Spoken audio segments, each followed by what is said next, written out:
Iran Israel से जुड़ी दो बड़ी अपडेट, आइए जानते हैं इस वीडियो के अंदर। IRGC ने कहा कि इजरायली ठिकानों को निशाना बनाने वाले ऑपरेशन 2 प्रॉमिस 4 की नवीनतम लहर में सैकड़ों लोग मारे गए और अन्य घायल हुए हैं। Headline number 2। डिमोना हमले के बाद स्पीकर कालीबाफ ने कहा कि कब्जे वाले क्षेत्रों का आसमान रक्षाहीन हो गया है। इस्लामिक क्रांति रक्षक IRGC का कहना है कि उसके चल रहे जवाबी अभियान 2 प्रॉमिस 4 के नवीनतम चरण में सैकड़ों लोग या तो मारे गए या घायल हुए हैं, जो विरोधियों के खिलाफ स्थिति में महत्वपूर्ण बदलाव का संकेत देता है। शनिवार को एक बयान में कोर ने कहा कि अभियान की 73वीं लहर ने कब्जे वाले क्षेत्रों के दक्षिणी और उत्तरी दोनों हिस्सों को निशाना बनाया है।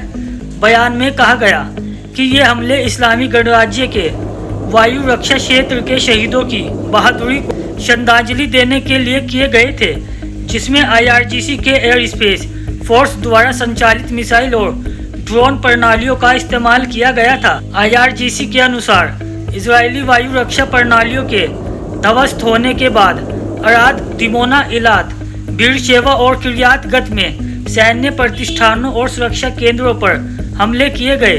इसमें यह भी कहा गया कि क्षेत्र में अमेरिकी सैन्य ठिकानों, विशेष रूप से कुवैत में अली अल सलेम और संयुक्त अरब अमीरात में अल मिन्हात और अल गाफरा को भी निशाना बनाया गया है। 73वीं लहर में फतह, कद्र और इमाद मिसाइल प्रणालियों के साथ साथ हमलावर ड्रोन भी तैनात किए गए थे। हताहतों की रिपोर्ट और मीडिया पर प्रतिबंध। बयान में जर्मनी रिपोर्ट का हवाला देते हुए कहा गया कि जवाबी कार्रवाई के नवीनतम चरण के शुरुआती घंटों में 200 से अधिक लोग मारे गए या घायल हुए हैं। इसमें यह भी कहा गया है कि ज़ायोनी अधिकारियों ने पत्रकारों और प्रत्यक्षदर्शियों पर नुकसान और हताहतों के आंकड़ों की कवरेज को सेंसर करने के लिए दबाव बढ़ा दिया है। IRGC ने लेबनान के हिजबुल्ला प्रतिरोध आंदोलन के लड़ाकों के गौरवशाली प्रयासों की सराहना करते हुए कहा कि वे लेबनान की क्षेत्रीय अखंडता की रक्षा कर रहे हैं, साथ ही कब्जे वाले क्षेत्रों के उत्तरी और मध्य क्षेत्रों के खिलाफ एक कठिन और उच्च दबाव वाला युद्ध मोर्चा खोल रहे हैं। इसलिए बयान में लेबनानी जनता और क्षेत्र के मुसलमानों को बधाई दी गई। IRGC ने कब्जे वाले क्षेत्रों में अवैध बस्तियों में बसे लोगों की स्थिति को दयनीय बताया और उपेक्षित बताया और इसका कारण प्रधानमंत्री बेंजामिन नेतन्याहू के युद्ध मंत्रिमंडल की भड़काऊ नीतियों को बताया। बयान में आगे कहा गया कि बस्तियों में बसे लोगों की सुरक्षा विशेष रूप से उन क्षेत्रों में खतरे में है जहां परमाणु और सैन्य सुविधाएं आवासीय क्षेत्रों के निकट स्थित है। युद्ध के समीकरण बदल रहे हैं। IRGC ने यह कहते हुए निष्कर्ष निकाला, युद्ध के समीकरण तेजी से बदल रहे हैं और कहा कि इजरायली सेना द्वारा कब्जे वाले क्षेत्रों की रक्षा पर नियंत्रण पतन हो रहा है। यह बयान तब आया जब दिमोना को निशाना बनाकर किए गए ईरानी मिसाइल हमलों में वास्तविक क्षति की व्यापक रूप से सेंसरशिप के बावजूद स्थानीय रिपोर्टों में जवाबी कार्रवाई में दर्जनों लोगों के मारे जाने का संकेत मिला। यह शहर अपने आसपास स्थित शासन के कुख्यात दिमोना परमाणु रिएक्टर की मेजबानी के कारण अत्यधिक सुरक्षा उपयोग से लैस होने के लिए प्रसिद्ध है। आधिकारिक सूत्रों ने लगभग 50 लोगों के घायल होने की सूचना दी है। हालांकि प्रभावित लोगों को निकालने के लिए दर्जनों एम्बुलेंस और कई सैन्य हेलीकॉप्टर की तैनाती के संकेत मिलते हैं। स्थानीय रिपोर्ट वास्तविकता के अधिक करीब हो सकती है। इस बीच इजरायली अखबार येदियोत एहरोत ने बताया कि ईरानी जवाबी कार्रवाई के कारण शासन के तथाकथित घरेलू मोर्चे ने 28 फरवरी के बाद से अपनी सबसे कठिन रात का सामना किया है।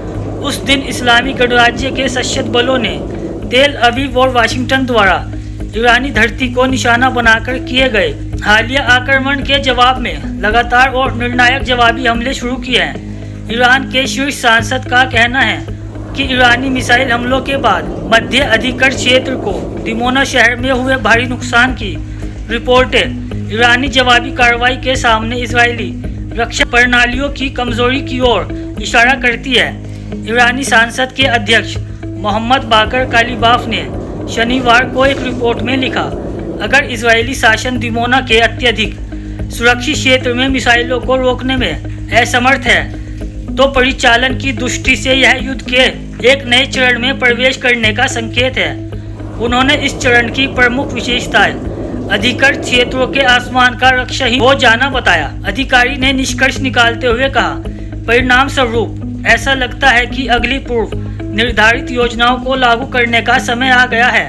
उन्होंने इस्लामिक गणराज्य के सशस्त्र बलों द्वारा तेल अवीव के लिए बार बार किए गए वादों का जिक्र करते हुए यह बात कही, मिसाइल हमले में हुई वास्तविक क्षति को लेकर व्यापक सेंसरशिप के बावजूद स्थानीय रिपोर्टों में दिमोना को निशाना बनाकर की गई जवाबी कार्रवाई में दर्जनों लोग मारे जाने की बात की गई है। इसके बाद यह टिप्पणी आई, यह शहर अपने आसपास के क्षेत्र में स्थित शासन के कुख्यात दिमोना परमाणु रिएक्टर की मेजबानी के कारण अत्यधिक सुरक्षा उपायों से लैस होने के प्रसिद्ध है।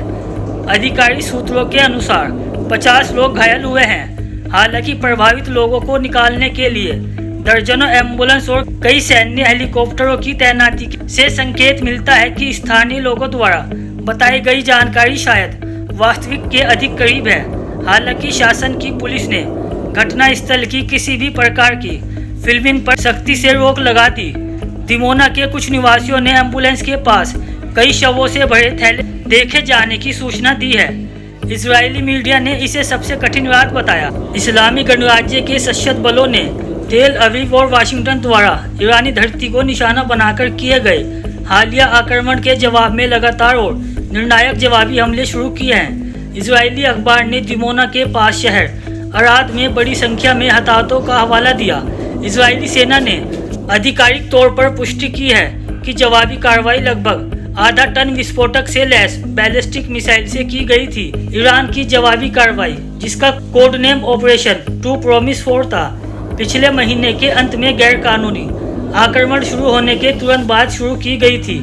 कब्जे वाले क्षेत्रों में तेल अवीव, कब्जे वाले शहर अल कुद्स, कब्जे वाले बंदरगाह हाइफा, तकनीकी केंद्र बीरशेवा, नेगेव रेगिस्तान और अन्य स्थानों पर जवाबी हमलों में सैन्य ठिकानों को निशाना बनाया गया है।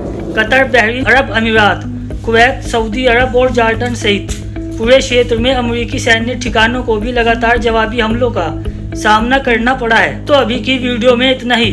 आपको ये हमारी वीडियो कैसी लगी हमें कमेंट में ज़रूर बताएं। वीडियो पसंद आई तो हमारे चैनल को सब्सक्राइब ज़रूर करना। जय भारत, जय हिंद।